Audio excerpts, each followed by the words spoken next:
Magandang araw sa inyong lahat!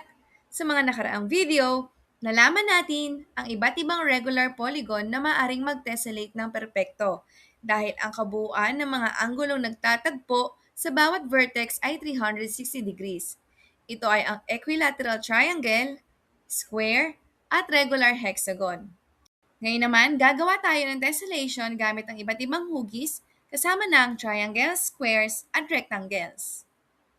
Sa pagtatapos ng araling ito, inaasahan na makabubuo kayo ng tessellation gamit ang iba't ibang hugis, matutukoy ninyo ang basic unit ng isang tessellation, makagagawa kayo ng sarili nyong regular tessellation, at maipapakita ninyo ang inyong pagkamalikhain sa pagdedesenyo ng mga pattern. Handa na ba kayong math tuto? Simulan na natin! Bago tayo magpatuloy, balikan muna natin ang ating nakaraang aralin. Ano nga ba ulit ang regular polygon? Ang regular polygon ay isang hugis na may magkakaparehong haba ng lahat ng sides at magkakaparehong sukat ng lahat ng angles. Halimbawa nito ay ang equilateral triangle, square, regular pentagon, at regular hexagon. Samantala, ang irregular polygon ay isang hugis na hindi magkakapareho ang haba ng mga sides nito o ang sukat ng mga angles nito.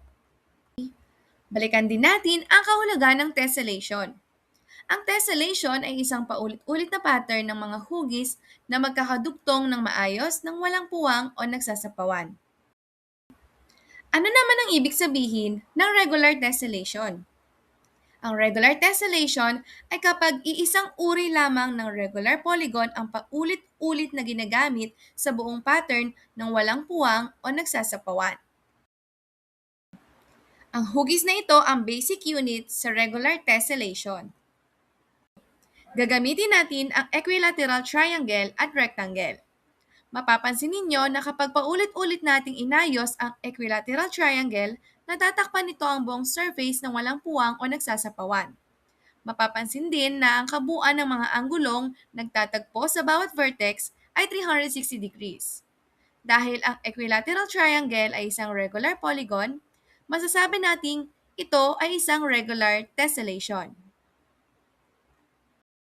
Ngayon naman, tignan natin ang rectangle. Kapag paulit-ulit din natin itong inayos, natatakpan nito ang buong surface ng walang puwang o nagsasapawan. Ang kabuuan din ng mga anggulong nagtatagpo sa bawat vertex ay 360 degrees. Ngunit, ang rectangle ay hindi isang regular polygon dahil hindi magkakapareho ang haba ng lahat ng sides nito, kahit na magkakapareho ang sukat ng mga angles nito. Dahil dito, ang pattern na nabuo gamit ang rectangle ay hindi isang regular tessellation. Ngayon, kayo naman ang lilikha ng sarili niyong regular tessellation. Gamitin ang square at regular hexagon upang makabuo ng mga pattern na walang puwang o nagsasapawan. Siguraduhin lamang na sa grid kayo gagawa upang maging pantay-pantay ang mga hugis na inyong mabubuo. Pwede ninyo rin itong kulayan upang bigyan ng buhay ang inyong mga regular tessellation. Ipakita ninyo ang inyong pagkamalikhain. Ang huhusay ninyo! Tandaan natin, ang tessellation ay pattern na walang puwang at walang nagsasapawan. Ang mga anggulo sa bawat vertex ay kailangang magkaroon ng kabuuang 360 degrees. Ang regular tessellation ay gumagamit lamang ng isang uri ng regular polygon bilang basic unit. Ang square, equilateral triangle, at regular hexagon ay maaaring makabuo ng regular tessellation.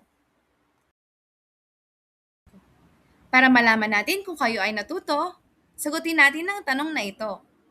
Paano natin masasabi na ang isang tessellation ay regular tessellation? Ipaliwanag ang inyong sagot sa comment section. Napakahusay ninyo mga bata! Abangan ang susunod na video para sa panibago nating aralin. Hanggang sa muli, maraming salamat! Laging tandaan, add love, subtract hate, multiply success, prepare to divide and conquer. Paalam!